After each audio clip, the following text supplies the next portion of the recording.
Neymar এবং Mbappé একটি দামি বুট চালাচ্ছিল। তখন সামনে মেসি ও রোনাল্ডো একটি পুরনো ও ভাঙা নৌকা চালাচ্ছিল।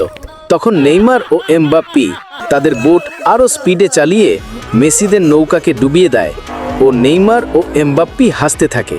অন্যদিকে মেসি রোনাল্ডো কাঁদতে থাকে। তারপর মেসি ও রোনাল্ডো বাইকে করে বাড়িতে চলে আসে।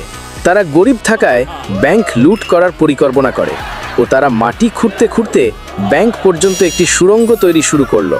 তারা অক্লান্ত পরিশ্রম করে অবশেষে তারা ব্যাংক পর্যন্ত পৌঁছে যায় ও তাদের সামনে এত ধন দৌলত দেখে তারা হাসতে থাকে। তারপর তারা ঝটপট করে দুজনে স্বর্ণ গয়না ব্যাগ ভর্তি করতে থাকে। তারা ব্যাগ ভর্তি স্বর্ণ গয়না নিয়ে একটি টাইটানিক জাহাজ কিনে তা নেইমার ও এমবাপ্পে দেখে ভয়ে কান্না করতে থাকে। বন্ধু, তোমরা এখান থেকে কি শিখতে পারলে? যে শক্তি থাকলে কখনো দুর্বলের উপর জোর খাটাতে নেই, কেননা শক্তি চিরকাল থাকে না। কি হলো, তোমরা এখনো লাইক সাবস্ক্রাইব করনি?